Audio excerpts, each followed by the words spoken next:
generation, Indian River County, fifth generation Floridian. My grandfather moved to Indian River County in 1928 from Palm Beach County because he had been to Cornell University, graduated from there with a degree in agriculture, and he wanted to farm, and he wanted to, like a lot of people do nowadays, he wanted to move out of South Florida already back then in 1928 and move up to Indian River County to farm. And so my family's been here ever since. My dad opened a local business here called Earman Oil Company in 1949. And he sold that business back in the early 80s. And I'm here, and my two sons are here. So actually we have a fourth generation here in Indian River County. And I've been married to my lovely bride, Liz, for 40 years. Coming up this May, it'll be 40 years. And we have a granddaughter, 5-year-old named Marley. And she's just the best thing in the world. And the next, let's see, what else? I was a firefighter here, like you mentioned, for 35 and a half years. I started in the Vero Beach Fire Department in 1980, and we came over to the county. The county took over the fire rescue system in about early 81, and I served there for 35 years. I retired in December of 2015 with the rank of captain. I was in charge of about 75 personnel at the time, and it was a great job. It was a great adventure. I wouldn't turn it back in for anything in the world, and it was just a great job to have, and I saw a lot of good things and saw a lot of bad things, and that's really it. And after I retired, I ran for county commission in 2020 and got elected and beat a 2-term incumbent at the time by over 20,000 votes, would have been about a 60-38 split in a percentage. And ever since then, I've been working real hard to do the county's business. And I know we're going to talk more of that, but I can tell you that Indian River County is in a good place. It's in a good place, not only geographically, as people know. I'm sure we'll talk about that too, but financially, wise, we're probably in the best shape we've ever been. And things are really happening around the county, very much so. And customer service has been made priority number one. So I'm ready to rock and roll. Hey Joe, it's Mike here. Speaking of, like you hit on it with the public service part of it. Just recently on social media, on the news, there was a short video about possible growth in the Fellsmere area, and their estimates were to increase the population double within the next 5 years. I've seen how Fellsmere's expansion of undeveloped land is so large. When they start to develop that, what is that going to do for us as citizens when it comes to the school district, the public safety aspect of it, the public transportation, and all that? What is your opinion, and can you explain how that works? We're good now, but where are we going to be in 5 years? Right. No, it's a great question, and that was done about 5 or 10 years ago when they annexed part of the Corrigan Ranch, and it goes all the way almost down from the Fellsmere, current Fellsmere or old Fellsmere city limits now, almost down to State Road 60. So that's all been annexed in, and they annexed a little more into the west towards Sebastian, but that is a big deal, and it's just like a big deal when the city of Sebastian annexed in the 3,000 acres that they did about a year and a half ago. Those are two very big portions of land with a lot of people coming in. The one in Sebastian could equal the size, basically just that annexation equal the size of the current city of Vero Beach. The one with Fellsmere, geographically, the Fellsmere is the biggest city in the county now, but that annexation and doubling the size is still not as big as the city of Sebastian's would be, because there's just not as many people in Fellsmere. You're looking at like 5,000 people in Fellsmere right now, so we can go to 10,000 or more, which is still a lot. But what's it going to do to us? city or a county does affects the others, and we've had meetings on that. When I was chairman last year, I instituted a joint meeting between Board of County Commissioners and all the cities, and we're still continuing to do those to kind of figure out what we're going to do, what's going to happen. So you asked part of the question: is it going to affect our emergency services? Absolutely. More people means more fire stations, more police officers. It means probably more schools.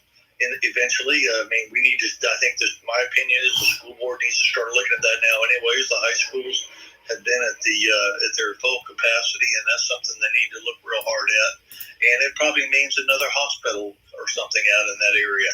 Very possibly, it means bigger roads. It means better roads, better intersections to move traffic and stuff through. And it means growth. But remember, growth is not a bad thing if it's done properly. And it's incumbent on the city of Fellsmere and the city of Sebastian to do, and us, when we have growth in the county. I'm not singling them out. That's not my point. But let's take the city of Fellsmere, because that's what you asked about. They have to do this the right way and the proper way, so you don't have sprawl, and you don't have bad planning, you don't have bad roads that go nowhere. You have plenty of amenities, recreation parks, things like that, open space, green space, natural space, things of that nature. So you have to do that. When it comes to the roads, that's going to affect us, because most roads are operated by the county, especially if they run through the city limits and run into the county that's considered a county road. So that being said, we also, as the county, will have to increase our utilities. We operate the utilities in any River County, except with the exception of the city of Vero Beach, who operates their own water and sewer system. But that Sebastian property I mentioned, this Fellsmere property that they annexed and are looking to develop fairly soon, they would get their water and sewer from the county. It is going to cost us money because we have to increase the capacity of plants, the waste plants to handle that, the water plants also. It may very well mean building another water plant and a water and sewer plant type of thing. So those are all stuff we have to look at. That's why it's so very important that we work together with the cities to do that, because if they have no water and they have no water and sewer, they've got no growth, and they've got nothing being built, because you have to have water. Right now in Indian River County, we only us, we use 14 million gallons of water a day in Indian River County. The city of Vero Beach, I don't remember, I think they're like 5 or 6 million a day. So with that being said, we have to make sure that, and work with the St. John's River Water Management District, who's in charge of that, to make sure that we have enough water through various means. Right now, we get all our water underground, through wells that are underground. And we need to make sure that we have that capacity and that we're ready to move, and that the pipes are in the ground and things are ready to go. So yes, these type of things are going to cost money, but growth is not made to pay for itself. Growth only helps. You have to find other ways to pay for these things. And with our utilities, we're an enterprise thing. Utilities pays for its own way, just like Sandridge Golf Course pays its own way, and a few other things that we have in the county. So it's a really big deal, and that's a really good question, because yes, it does affect Indian River County. It affects the city of Vero Beach. It affects the city of Sebastian. It affects the city of Fellsmere. It affects all of us. So we have to really be on our game and make sure that we're planning ahead to make sure that these things are done. And I think that we're going to make, and we are making, a strong effort right now within county government to do that. I just hope that the cities are doing the same. Right. So, that brings up a follow-up question, multiple. Speaking of Fellsmere being the largest city, I'm not sure of the exact statistics, but I know crime here, not just in the city limits, but in this area, is pretty high at the moment. What type of proactive stance could we take to help the city and the chief in the outskirts area? Because we've seen them take on more area, but we know the sheriff, the deputies, public safety is a big part of it. So one, what can we do as a county to support the city of Fellsmere? And also, I don't know if you've seen that news piece. I believe it just came out yesterday or the day before. This looks like plans. I know it's an artist rendition. It's in the pre-phases, but this looks like a mini Dubai, where there was no middle class housing in the renditions at all. It was more of a luxury area, and it sounded like it was going to take up a pretty good size portion of Fellsmere. I haven't looked at those. I haven't looked at any of the plans. You've actually looked at the picture more than I have. I just saw it briefly. I saw it on my phone or something, so I couldn't see the detail. That is really in the city of Fellsmere's hands. I mean, they dictate their own destiny. It's really in their hands what they want to do and how they want to do it. I agree with you. We have to work on middle income workforce housing, whatever you want to call it. We are working on that very hard. It's been a very difficult thing, and I hope the cities understand that they need the same folks that do all the work for a lot of folks here in the county who also need the housing. I hope they realize it, and I hope they'll plan accordingly. So I don't really know what Fellsmere's plans are yet directly with regards to what they're going to do and how they're going to zone it. You know, what they're going to have and what they're going to allow. I mean, I hope it's not all just luxury living and it costs, apartment costs $3,000 a month. That's not affordable for anybody, in my opinion. But so we'll see. I mean, I wish I could give you an answer, but that's the city's thing. And as for helping them out, we help with whatever it may be, whether it be with law enforcement, whether it be with anything out there. We do all we can to help the cities that we can. With regards to law enforcement, that's up to the sheriff how he wants to do it. And with fire rescue, we operate that. We have a station in Fellsmere.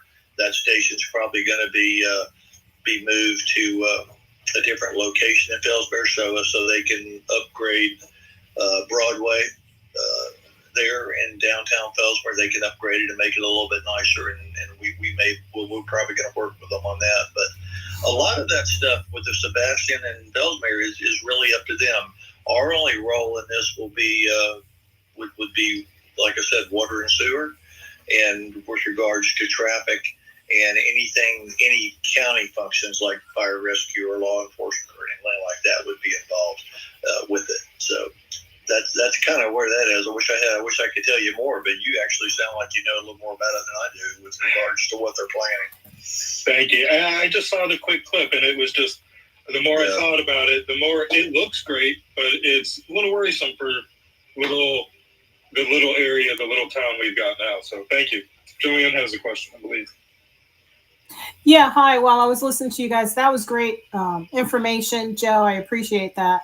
But what I wanted to include in that is, with all this housing and the cost of housing, and as you were describing it, the revenue has to be built. So that means it's going to hit the taxpayer in some form. And I'm thinking, is it possible for the commission to work more aggressively with the Chamber of Commerce to reach out to industry, manufacturing, and other industries to bring competitive jobs and salaries to Indian River County? I mean, even the fire rescue and the police department were complaining that they weren't making enough money, but they actually have a job and a skill that they can work towards. Now, the rest of the people were such a service-oriented county, and those service-oriented jobs just are not paying the salaries that need for all this new housing that's coming up. So I'm wondering, is it possible for the county commission to work aggressively with the Chamber of Commerce to make some change and bring some competitive jobs, industry, and salaries here?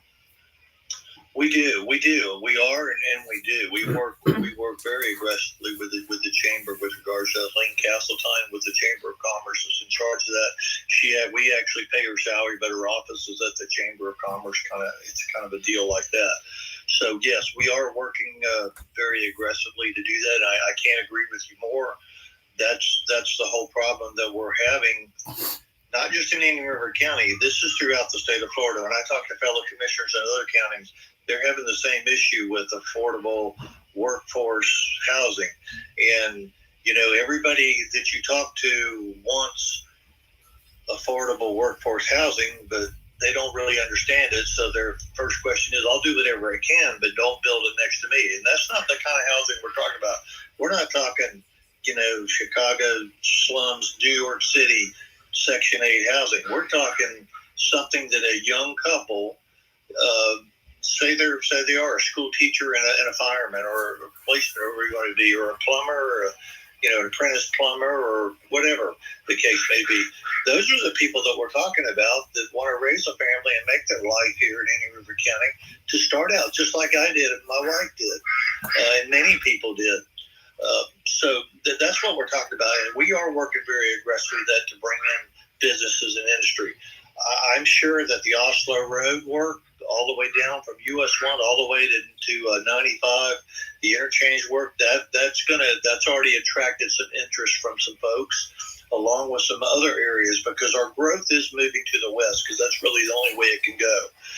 And so there are businesses looking at different things.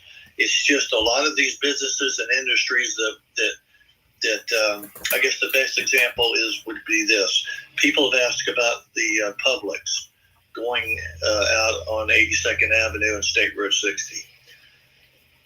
They've kind of been off and on with that, because a lot of these industries and jobs and stuff like that have a business model that they follow, and that's what they kind of do when they're analysts or whatever look at it and say, okay, now's your time to build in Vero Beach or Indian River County.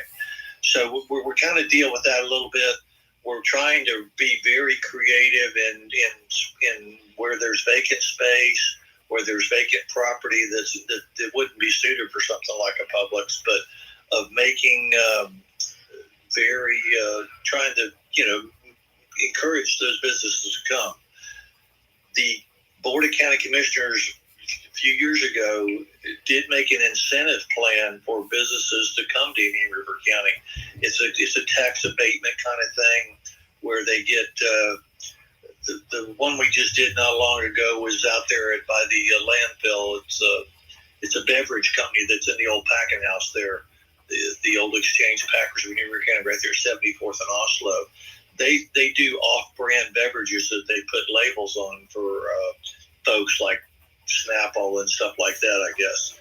And so what they did when they came here, if they promised so many jobs and at a certain wage over a period of 5 years, we do a tax abatement program where they pay less tax the first year.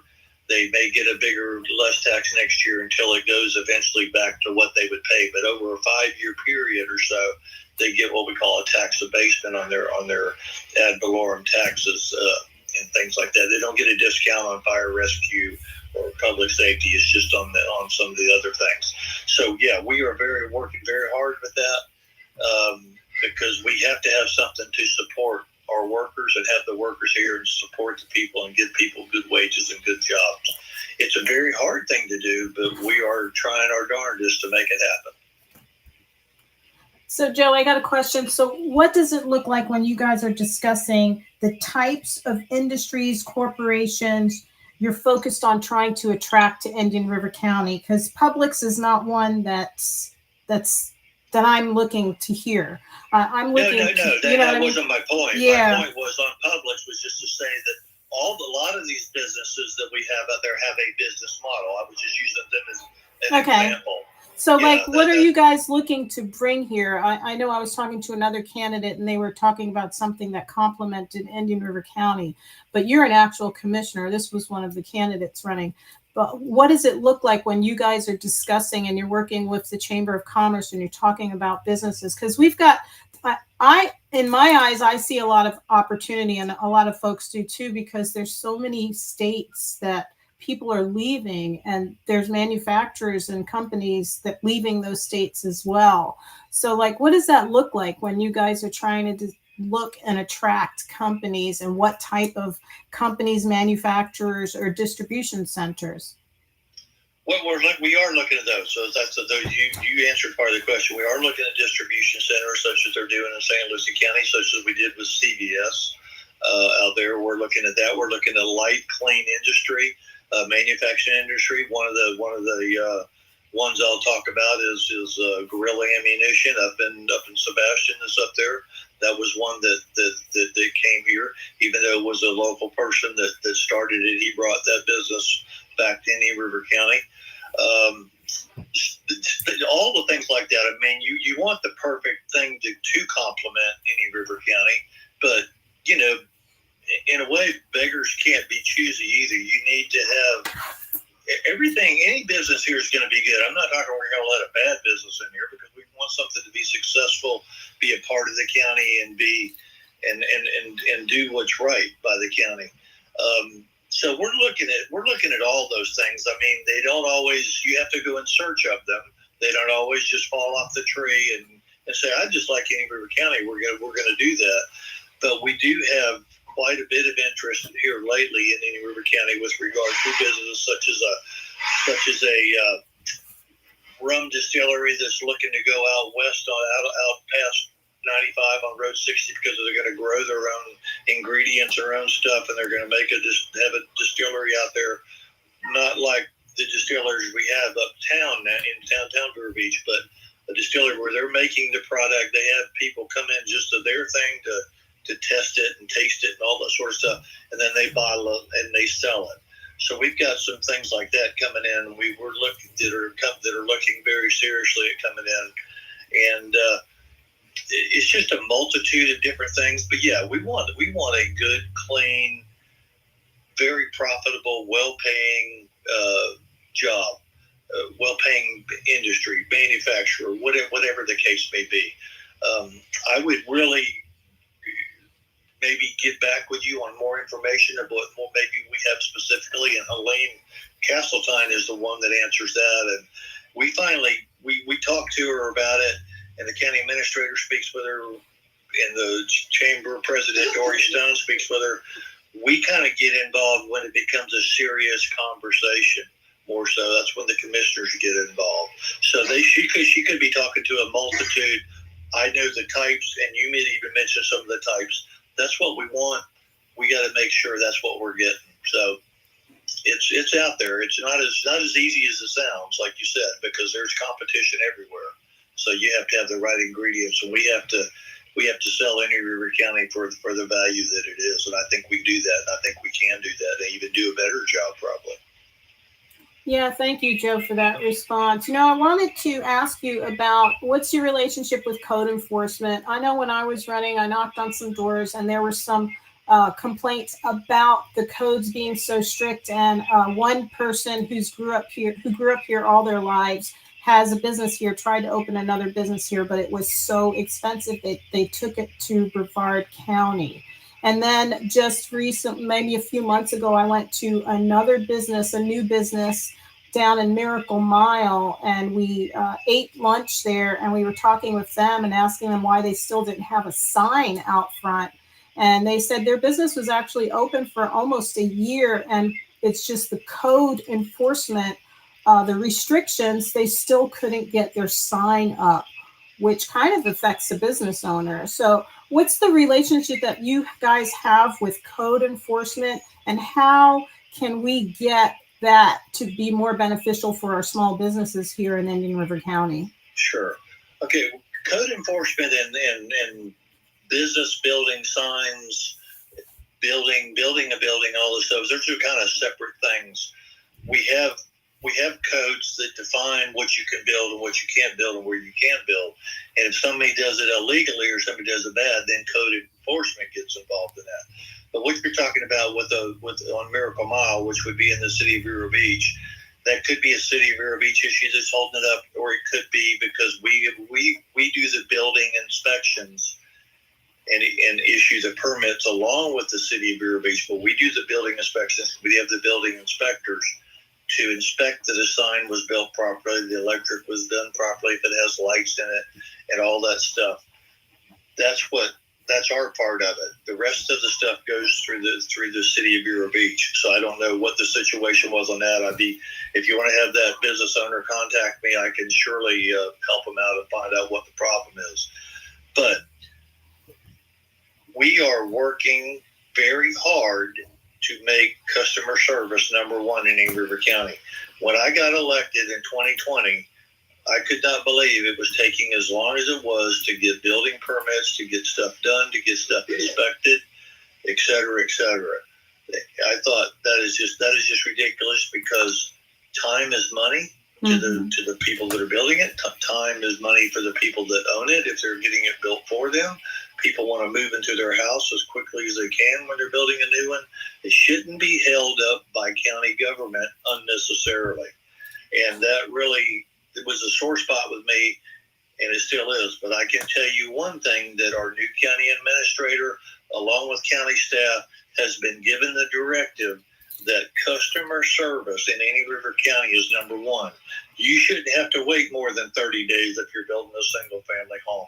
You should be able to come right in and walk right out in an hour if you're just putting up a fence or you're putting a storage shed in your yard and all that sort of stuff. So if you're building a mall or whatever, I don't care where it is, what it is, you shouldn't have to wait as long as you were having to wait in the past. And we have made some changes by going virtual, meaning that you submit your plans over your computer. It goes to all the people that need to look at your plans, whether it's the health department, whether it's engineering, whether it's planning and zoning, et cetera, et cetera. It goes to all these people at the same time, and they look at it. And that in itself speeds the process up, instead of you having to make blueprints of all your stuff, and it goes, this guy looks at it, he sends it to the next guy, he sends it to the next guy. That was taking way too much time, because that one guy could be off for a week and it could be held up for a week. That was unacceptable to me, and we can't do that. So if someone has an issue, they need to call the building official or call their county commissioner right away, and we'll make sure that this is getting done, because that was not acceptable for this to happen. Now, with regards to code enforcement, and again, I'm talking about kind of something different with this from what you said. Code enforcement is when somebody violates a county code, and then we have our code enforcement officers come out and enforce it. I can tell you, when I got elected as a county commissioner, I could not believe how much code enforcement that I do alone, much less what 4 other commissioners probably do. We have made one of my initiatives, and I will take the credit for this, was to say we got to do better on our code enforcement. If you're tougher on code enforcement with people that are parking 12 junk cars out in front of their yard, their grass is 3 feet high, they've got trash everywhere in their yard, or they're illegally parking, or they're violating a specific code, we need to put the hammer down on this, because this is unacceptable. And if you do, you won't have as much recidivism as you would, and you will have people not breaking the law as much as they were before with code enforcement. And we have made a huge impact. We would take somebody to the code enforcement board, and the code enforcement board fine them, and some of those fines on a code enforcement violation would get up into the hundreds of thousands of dollars. I came and asked, why are we not acting on this? Can we not foreclose on this property? If it's not their homestead, we can foreclose. And we finally started over the last 2 years, have been foreclosing on property that will go to the county that was probably had hundreds of thousands of dollars in fines. And that has been a big thing for us. We have, I think on the meeting Tuesday, we have 4 that we had to foreclose on, because they violated so many rules and had so much trash and junk out there that we ended up, and they went to code enforcement, and we give them a period of time to fix it. If they don't fix it, they're fined, and eventually when those fines get higher, we finally are foreclosing on those properties. So maybe you weren't asking about that, but I think that's important to know, because there are building codes and there is code enforcement that when somebody violates a code, if you violate a building code, that's going to be taken care of within the building department under the inspectors. Code enforcement doesn't get involved in that. You put up an illegal sign and you put it up and you light it up, or you would do whatever you do without a permit, then code enforcement would get involved. But if you're in the process of building something and you do something wrong, the building inspectors take care of that. So I hope I answered your question. Yeah, thank you, Joe. That was very good. That was a good answer and very informative. And that's what I like about you is I've always been able to call the office, and you're always available to the public. Joanne, did you have another question? You got a question, Mike?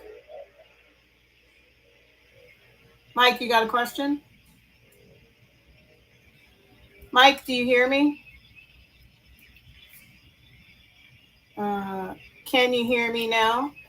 No, I apologize. My audio is screwed up. Is it your audio? Okay, so Joe, can you hear me? Sure. Yes, Okay. I can. So yeah, you've always been good at answering phones and talking with the citizens of Indian River County. I wanted to ask you a question about public safety, and I know that the fire department, not the fire department, the sheriff's department, when they get their budget, you guys don't really have control of how they use their budget.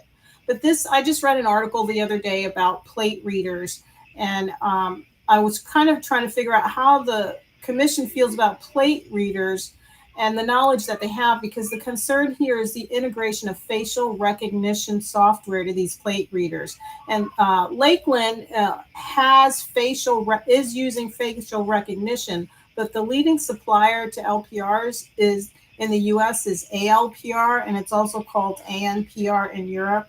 And now they're offering law enforcement agencies facial recognition software to use with their plate readers. And I just kind of wanted to know how the commission was feeling about that, because that's a great concern with citizens. We were pretty good. We felt pretty good on the plate readers. I think the plate readers have made a difference.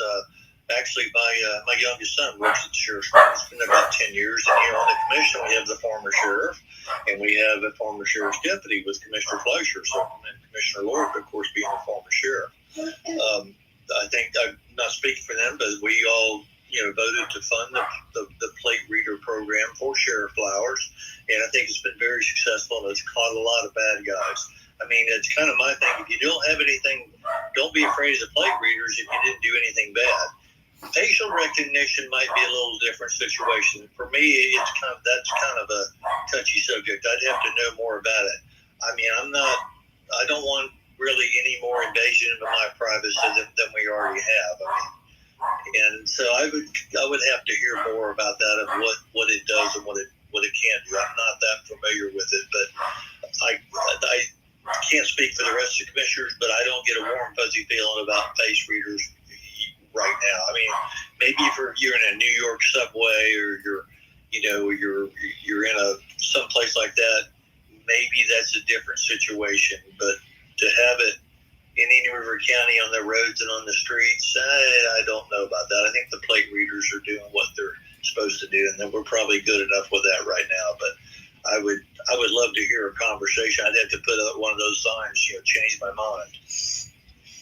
Yeah, because when I saw the Lakeland news on their neighborhoods, and this is also a concern in building our new neighborhoods, make sure that we don't have facial recognition software in the neighborhoods that we start building here in Indian River County. But when I heard about Lakelands, I did a little bit of research, and Vigilant Solutions, you might want to write that down and look it up, is a company that has an app that expands the benefits of LPR recognition and facial recognition technologies to all areas of the agency.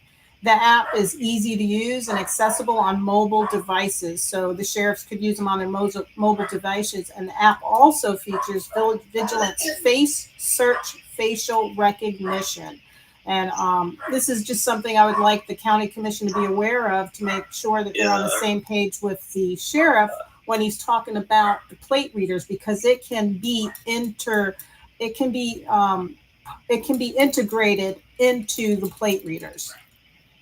Okay. As you told me, I haven't heard anything about that. That's news. This is news to me. Like I said, I'd have to hear more about it, because that might be pushing the envelope. That might be pushing the envelope a little bit. So, but again, give me a reason to change my mind. But I don't really foresee that right now. But hey, anything can happen. So we'll see.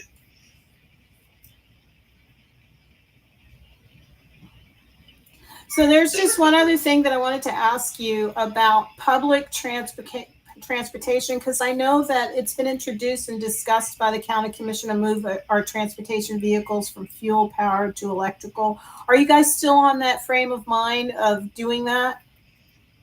Yes, that is run by, it's Go Line is run by the Senior Resource Association. Karen Deagle and her folks, they do a great job. It's the cheapest in the state of Florida per rider, and there's over 1 million riders on Go Line transportation here in Indian River County. I find that fascinating growing up in here, that first of all, that we even have a need for public transportation in River County, and then the public transportation we have does over 1 million people. I just find that incredible in my little county that I grew up in, that would to that point. Yes, a lot of that money is paid for. We didn't have to pay that much for it. A lot of it is through the federal and state grant money with regards to that. It's I haven't heard a lot about it lately. I think it's not till like next year or something that it would happen. But they do have, I guess, the buses and stuff are on order to get away from using petroleum based products. I mean, they still will have some that will be on natural gas, and as far as I know, it's still a go with on that. And I'm curious to see what's going to happen and how it's going to go and how well it's going to turn out. But the Senior Resource and Karen Deagle and her folks seem to have done their research and be very comfortable about it. I think it was a unanimous vote to approve our portion of it with them to get this done, to get this grant done, and get this to start rolling.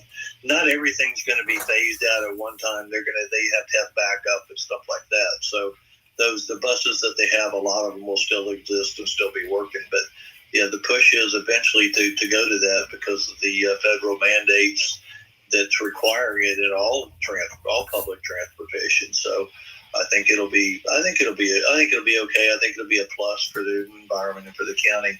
I mean, I'm always skeptical of Washington D.C., especially now, but we'll see where it goes. But I think it's going to be a good thing for us, though. So, Joe, if we get Trump in office and he kills that mandate, are we still stuck with purchasing all these buses? Probably not. I wouldn't think so. I would think that he realizes that was a law put in, and by this administration, and we'll see where it goes. Or it may have even done, but I don't know when it was done. I don't know if it was just done in the Biden. Answer that part of the question, and that I really can't answer either. But I would think somebody would make some, give some thought to. Well, you've already told all these. I'm sure we're not the only ones. All these cities and counties throughout the United States that have ordered electric vehicles or buses that what are you going to do now? So. Joe, there's a ballot initiative, and I was wondering if you guys would be able, as commissioners, if you could tell us more about it that's coming on, because it could affect our county, and it's the abortion initiative. I think it's Amendment 4 that's going to be on the ballot. Right. Yeah, that's it. Well, along with some others I've heard. Some of them are good. Some of them are not so good, I guess. But with the abortion thing, that is all done by the state of Florida. It's done, or the federal government. This one's an issue. Florida Supreme Court, I guess, is allowed to put it on the ballot. That's their thing to do. We don't have a say so in it. I don't really know the pulse of the county. I think we're pretty conservative and very red, and we'll see where it goes. So, but the vote is taken throughout the state. I don't know where the rest of the state will be on this. I mean, I could probably, if we had a long time to talk about it, we could probably identify how some counties would vote, but I don't really know where it's going. And we've been asked a couple of times to address it, but the commission has always stayed away from it because it's not something we would decide. It's a personal issue with each commissioner, and it's something that's decided at the state level. Anybody that's ever asked me about the issue, are we going to take action? I say we can't take action. It's not something we can do. That you have to get with Representative Brackett or Senator Burrell, and it's all done out of Tallahassee. And this was done out of Tallahassee by in the Supreme Court building right down the street from the Capitol. So that's where it all happens. Right. So if it did pass on the, it might affect our county. So if the worst came out of it, where this conservative county now had an abortion rule in the state, what would your position be as commissioner for budgeting for women's health care that is inclusive of abortion? Because they're going to try, if that happens, they do it in Orange County, trying to get taxpayers to pay for abortion services. Unless it's a mandate from the state legislature, I don't see that happening here in any River County. I mean, we have to abide by whatever the state law is, and I don't know if they're that far along. And I look for this thing to be, tied up, maybe even lawsuits with our attorney general, who I like a whole lot. Actually, Moody, I think she's great, but. Joanne, I don't know if I can really answer that question for you right now until we see what's going to happen or what's going to take place. I mean, this has all got to come out of the state. The state has got to tell us what to do or what not to do. It's kind of like the homeless thing they just voted on. They said, you got to put the homeless people somewhere. Mm-hmm. Okay, where are we going to put them and who's going to pay for it? They didn't tell us that part of the quiz. So, I mean,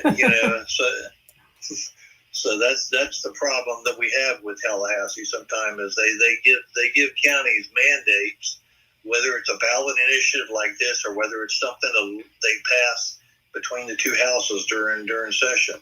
They come up with mandates such as the homeless thing and tell us this is what you're going to do, and we go, okay, we got to budget that, we got to pay for it. They say, yep, you got to pay for it.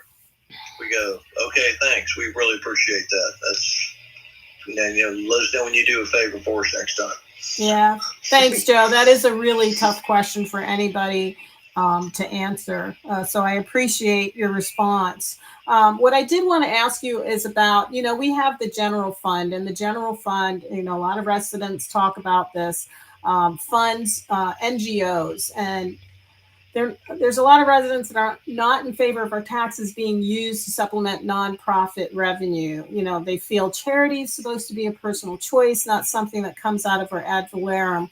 Would you consider looking at that more closely and shrinking the number of NGOs the current administration supports through the general fund to at least a manageable number? I mean, $3 million is quite a large sum of our tax dollars. We could be putting that towards the fire department. We could, and I understand where you're coming with this. And I was just recently put on the Children's Services Advisory Committee by our new chairman, who took over after I was chairman last year. Commissioner Adams is the chairman. She asked me to head this committee up and kind of do what you're asking, what you're saying is what do we need, what are we looking at, what do we need to do, and how do we need to make it better. The first thing is that we need to provide children's services somehow to give our children the things that they need to be successful and grow up and learn and all that sort of stuff. The school board is supposed to do that also, but they're always maxed out on their taxes with regards to what they're having to pay for now. I mean, when you look at your tax bill, you pay more in your school taxes than you do in county taxes. We're only 20. Our general fund's only 20% of everything else between the sheriff and the constitutionals and the school board and all that stuff. They take up the brunt of everybody's tax dollar with regards to that. First of all, I would tell you that some of these services we would have to do within the county. It'd be a county office, be a county employee. It would be county staff. It would be county pencils, county paper, county copying machine, all that sort of stuff. We would have to do it. So back when this was formed many years ago to provide for children's services, the board thought it best, let's let the people that can do it professionally do it with less red tape. We just pay them out of tax dollars to provide children's services So we don't have to have a payroll, insurance, and all that sort of stuff that would require us, if we had to have it in a county office building, to do this. That was the reason behind it, because everybody wants to see their children succeed and have what they need. I think the big question to ask is, what are the is it a good thing or a bad thing? It's a good thing. But are we duplicating any services with what the school board should be doing, or are they doing it and we're duplicating it? And the same with any other tax entity, and the hospital board comes to mind because they are using tax dollars to supplement, the emergency room when somebody can't pay, and to do some things that we do within children's services. I can tell you right now that with our new staff, Cindy Emerson and her crew, and Cindy, who came from the school board office, she's an ex-principal at Vero Beach Elementary, former principal. She went to the county office of the school board. We hired her away to run our human services, which could not only encompass children's services, but veteran services, housing, and all those type things. But the children's services is a big deal. Like you said, it's $3 million proposed to be looking around $3 million this year. She was given direction by the Board of County Commissioners, along with Mike Zito, our Deputy County Administrator, to get this thing worked out to where everything is transparent, everything is streamlined. We're not duplicating services. Every service that we give money to now has to spell out what they do. They have to have a site visit by a member of the board of the Children's Services Advisory Committee or a county commissioner. They have to be accountable and transparent. We have to know where every dollar is being spent and for what purposes are they being spent. That is what we're doing currently, because we realize that is a lot of money, but it's something we need to do, and how best to do it. So again, we're not duplicating services, or we're not getting our money's worth. And that's what Cindy and her staff are doing. They found out a lot of things. There's some people that we aren't going to fund anymore. There's some people that actually we would probably give more money to, because they see a need there to do stuff. It's not going to go away, nor should it go away. The question is, how much money are we going to spend on it? How is the money spent? And make sure we're not duplicating services. I think those are the questions to ask. And since I took over this in January, I have been enlightened on a lot of things. I see a lot of really, really good things happening with what Cindy and her staff are doing with regards to accountability and transparency. And I think it's a really, really, we're on a really good roll here with this. The question we're going to be asked Tuesday is, what are we going to fund? Are we going to keep the funding at 0.125 mils? Are we going to increase it? Because the CSAC meeting last week, the board themselves, not by unanimous vote, but the board said they would like to have the 0.125 plus 10%, which would be around $5 million or so, I think. The county administrator sent out his thing. He recommends we stay with a 0.125 mil, because it is a $3 million increase, 13% increase, which is very, very large. In terms of county government, a lot of times. I mean, sometimes we never give people that much in raises. We've been close a couple of times, but that's a whole nother conversation with regards to employee pay. Our employee pay is getting really good. Firefighters are getting paid a lot more than I ever got paid. We're doing that. The sheriff's department is getting paid more, which they deserve to be, and not because I was one, it's just because I know the job that they do. And I can tell you that I never thought we got paid our worth, and I think now that they're doing pretty well. But getting back to children's services, I think we're on the right track with where we're going with this. It's just a matter of how much money do we want to spend, because we're going to have to spend some money, because some services we have to do. It's just how much are we going to spend? Well, I know we have some mandated services, but they don't fall under the children's services. A lot of the children's services, like when I look at the children's services, there's a lot of duplication. And Healthy Start has grown in departments to the point where I'm like, we're actually running an organization now. And also, a concerned citizens is the whole idea of turning the children's services into a trust is absolutely a concern, because no longer is it just using our tax dollars to help fund some programs, but it's tying us to a trust. And we all know what a trust is. A trust means, if we got hit with a hurricane and we were in dire needs of rebuilding, we would still have to pay that trust. That money would still go to them whether we had it or not. And would you be willing to look at a trust again, or is that off the table? I haven't heard that. That's the first time I've heard of that. What, the Children's Trust? To make a trust out of it. I haven't heard that. Well, that's what the CSAC was when I was running. It was supposed to go on the ballot to become a children's trust. Oh yeah, well, it wasn't. It was a trust. That I don't remember that as a trust. I remember that as they were getting a millage increase like every year of so much that it would done, and that was, and we took that. We didn't approve that. We didn't put that on the ballot because right. We thought that was a bad idea, yeah. And it still is not a good idea. I think you have to let the Board of County Commissioners decide and pay for what you can afford. I think to put it into where you have to pay this whether you want to. Well, I mean, we could stop it if we showed, we didn't have any money. But I can tell you, Indian River County is financially in great shape.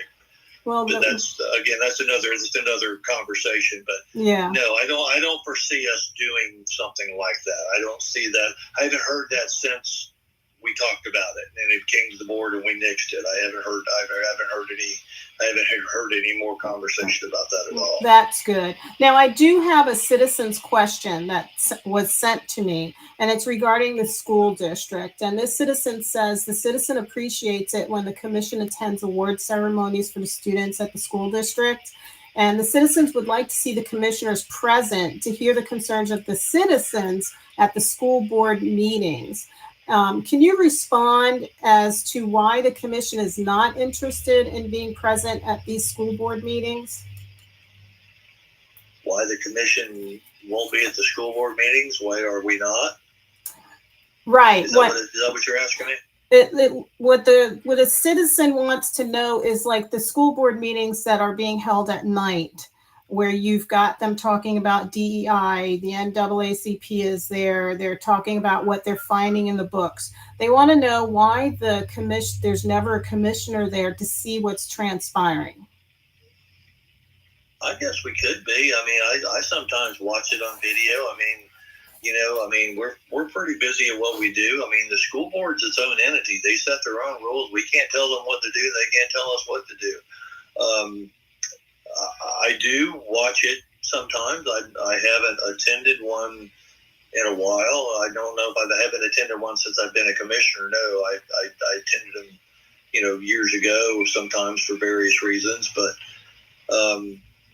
I don't know. I guess probably because I've been pretty busy. We just haven't had the time, I guess. And there's nothing that we can do about it, because if I go and speak at a school board meeting, I'm speaking as Joe Earman Citizens. I may have commissioner on my name, but that doesn't mean I'm going to get what I want or get anything. I mean, I don't know if that answers your question or not. So when the school board comes to the county commission for a millage increase, the county commission gives them a millage increase. The school board doesn't come to the county commission for a millage increase. They increase the millage on their own. They're their own board. They do their own thing. We cannot. So the taxpayers have no choice on what happens with the school district. We're just slaves to the school district. They do. They can go to the school board meetings. They vote school board members in. They can vote school board members out. Just like you can come to the county and you can express your opinions to the county commissioners, and you can vote us in or you can vote us out. The school board does their own thing. We have no authority whatsoever on what they charge in taxes, other than the state does. I mean, there's a cap on all taxes at 3% ad valorem in any 1 year. But okay. But they have their total authority to do whatever they want, spend their money however they want, and raise their money however they want. That's the school boards, just like it's the county's issue, just like the city council, the city of Vero Beach, city of Ellesmere, Sebastian, Orchid. They all, Town of Vero Shores, they set their own tax rate, they spend their own money and all that sort of stuff. It's just that the county is like the big brother of all these kind of things. At least they think so sometimes, that we're just bigger than the rest, but we don't have any authority over any of them. No. Go ahead, Mike. You had a question. Thank you, Joe. Thank you for that explanation. Yeah, I'd like to elaborate on that citizen's question and maybe say that I believe more citizens would appreciate even just a presence or some other elected officials be more outspoken on the grander stage. Even though it's a separate entity, there's a lot of culture war going on at the school board level that affects your county. So I believe whether it's because the county commissioners want to be there to recognize the children getting awards before the business meeting, or even just seeing social media or the statements from other elected officials about what is going on and their influence. People look up to you all. I'm sure you know that. I appreciate that. I understand, and I have no objection to going. It's probably just because they have it. They do their thing. We do our thing. I think it's at a more of a level of profession versus level of going there and being for or against something, unless it's something where we think we really need to be here because I elected them like they elected me. I trust them to make the right decisions. I mean, I can call, who's the chairman, right? Terry Barenborg, she's the chairman. I can call her on the phone and talk about it. I mean, I can do that. That kind of stuff. I don't disagree with you, and I'm not trying to belittle it in any way. It's probably just a time factor for us more than anything, but we'd be glad to. We do interact with them on other levels. I mean, we go to different awards things. I just got invited by the school board to go to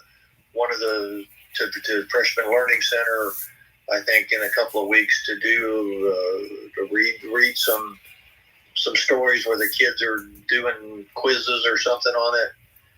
After we read it to them, I really don't know the whole process yet. They're supposed to send us more information, but we got invited to that. So we interact with them.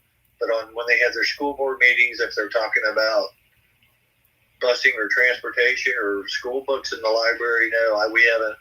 I don't think any of the commissioners have actually attended any of those. But I'm not against it.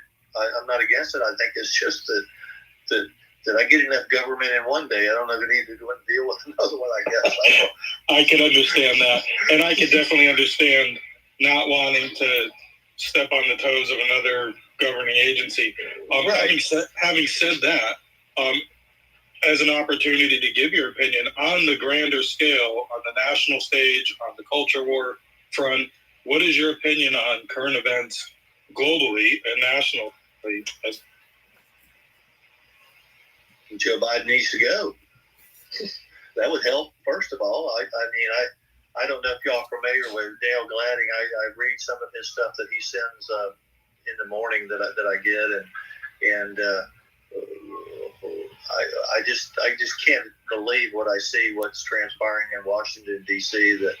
That they've forgotten about you and I up there, and I don't know what they do, why they do it, what reasons they do it for, other than just for self-serving interest by some of them. I'm sure there's some very good people up there that try hard, that don't get noticed. But I'm not happy with Washington, D.C., especially our president, that I don't think has a clue as to really what's going on in anything. And I'm not happy with our congressional people either, and in some cases, Democrat and Republican. I'm a strong Republican, a conservative Republican. I'm not always happy with the things they do either. We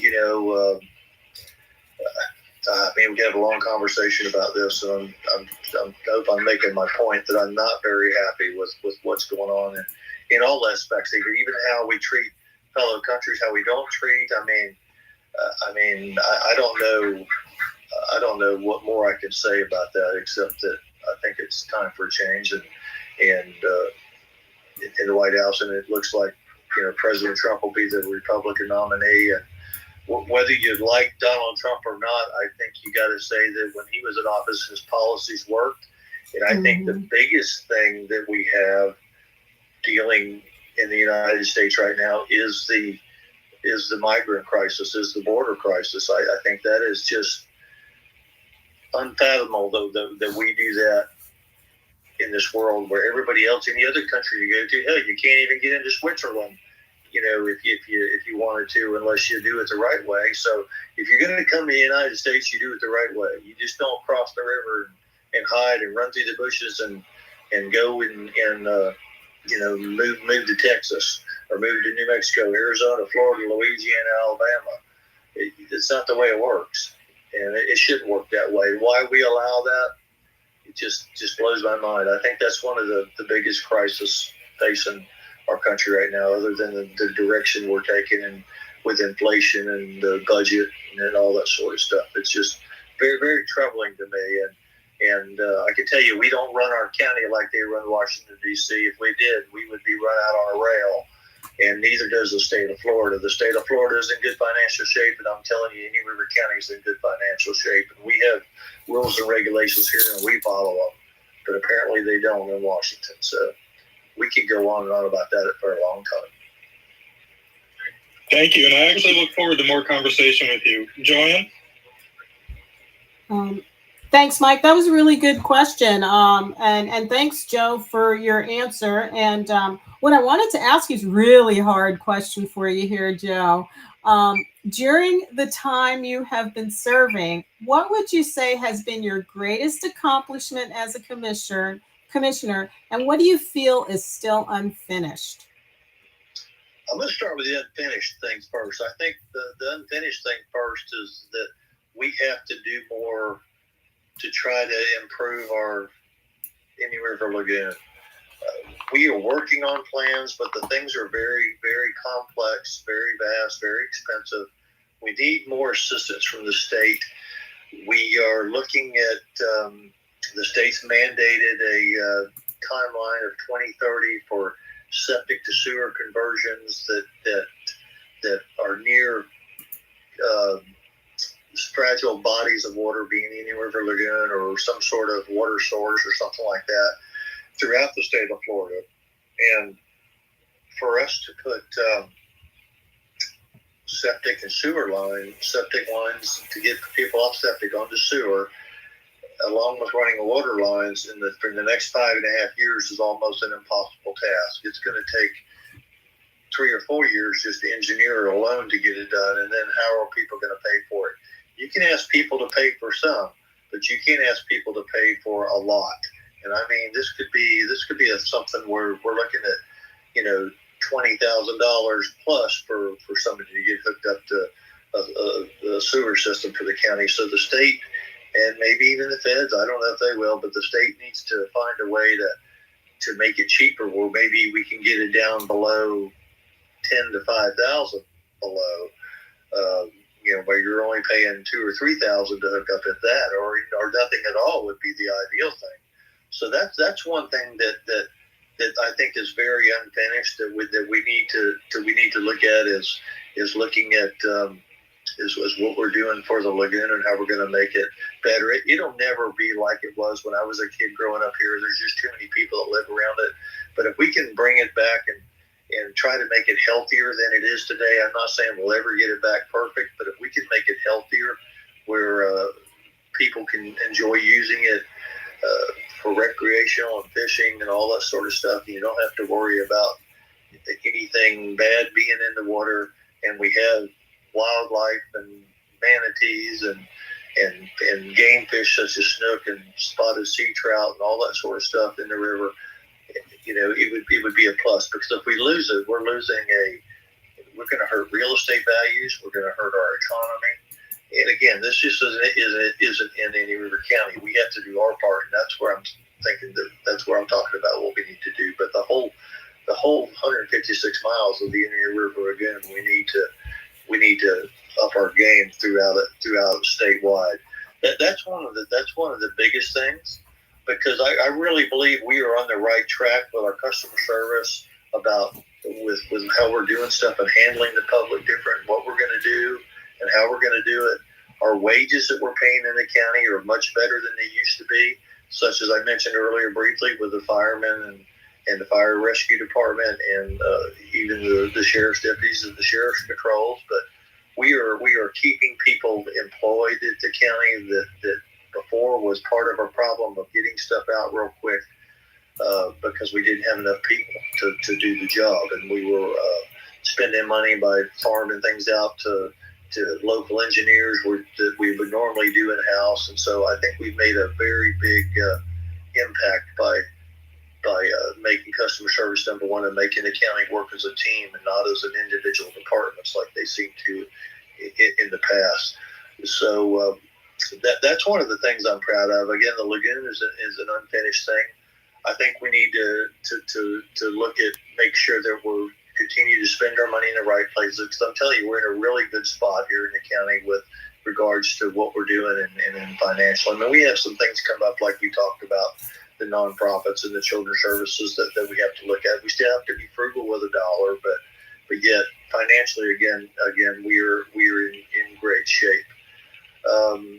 One of the things I'm very proud of is the interaction when I was chairman of getting the meeting set up so the cities and counties were talking to one another, so we're all on the same page, because what they do affects us, what we do affects them, and we have to know what each other's doing. And there wasn't a lot of good communication, and I think there was a lot of things being thought of that we were like Big Brother. You know, if y'all do wrong, we'll come down here. Well, we don't have any authority to do that, but we want to know what you're doing. Like, you need to know what we're doing. So starting that dialogue and having the meetings we've had with the councils in the county has really been a big plus. And I'm very proud of that. I'm very proud of getting our IT department up into where it's one of the premier in the state. Getting a new website, it may sound like he's praising a new website, but people do their stuff via computer on your website electronically. So if you're not up in your game and you don't have a good website, you are failing tremendously to serve your customers out there. And we did that, and that was on my initiative, along with some other things. So we've got a lot of good stuff going on. I think I'm very proud of what I've done in the last 3.5 years. I would like to do 4 more. I plan on that probably being my last 4 years. I'll be 68 by the time I finish another term, and almost 45 years of public service is enough. But I'll say that like the old Sean Connery did with James Bond, never say never. But I'm planning on running 1 more term and keeping a guy who is a believer in term limits, that 8 years is enough for anybody. And they ought to realize that in the United States Congress and in the United States Senate, that term limits aren't so bad. You get new ideas, a new fresh perspective. So that's kind of the plan, because there are some unfinished things that I want to do. The lagoon is one of them. It's making sure our customer service is working, make sure we're managing our growth correctly so we don't have sprawl, which I don't think we will in Indian River County, because I believe we are on the very precipice of the decisions we make over the next few years are going to have an impact 10 years down the road. And with the new interchange going on Oslo Road, probably the looks of Oslo Road as we know it will change over the next 5 to 10 years, and other areas of the county, because we are experiencing growth, but we're managing growth very well. And I think that we can. I think that we can even do better. So I don't think now is the time to change. I think I'm on a roll, and we need to keep that roll running. And I'm looking forward to doing it another 4 years. And I'll ask everybody, I would appreciate your vote and support on August 20th. If you have any questions, I'm always available. Like Joanne said, I make sure I return phone calls promptly. If I don't send you an email or return your phone call in 24 hours, you better call the police, because I might be missing on that. And that's what I try to do, and I try to give people answers. I don't always give them the answer they want to hear, but I give them an answer, and I listen to their concerns, because even though it may be a very small concern in the auspices of county government, it's very important to them. So you need to make sure that you listen, you as a commissioner, and you make sure you take care of that, no matter how small or how large their question is. And sometimes you have to say, no, we can't do that. And I've had to do that, but most people that I've talked to respect that, because you gave them an honest answer. And that's what I'm all about, and that's where I want to go over the next 4 years with this, is to make this county an even better place. I've got a lot vested in it. I got 63 years vested in it, and I don't really want to stop now. So that's kind of where I'm at. Mike, did you have a question? No, I didn't. I was hitting the buttons and couldn't figure it out.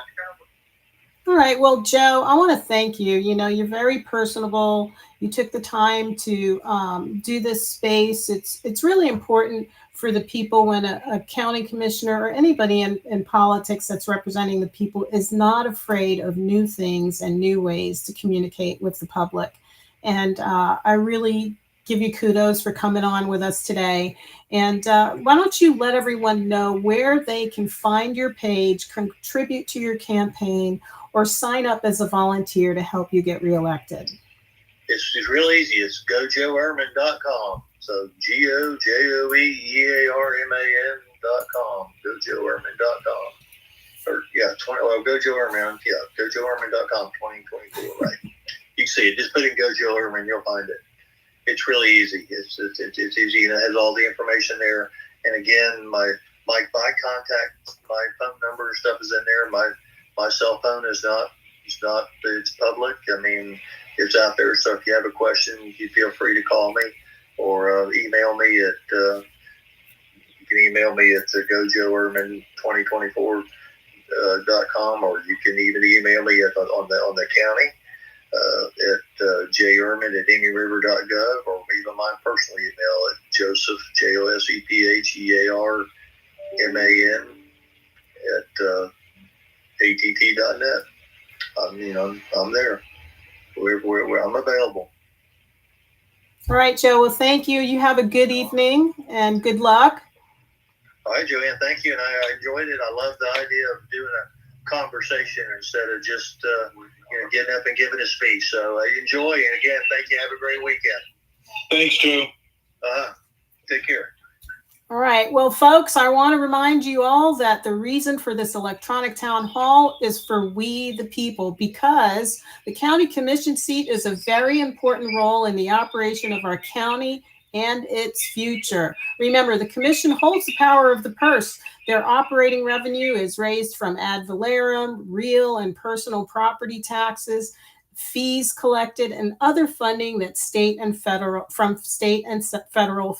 sources. And the commission also operates our county roads, our water, sewer, solid waste disposal, public library, the public golf course, even the public shooting range that you love to go to, and other recreational facilities. So remember, these town halls are for you to have access to the candidates. And thank you for joining us at Binford Chronicles. We'll see you next week with our tax collector candidate, Brenda Bradley, at 6 p.m. Don't be square, be there. Thank you.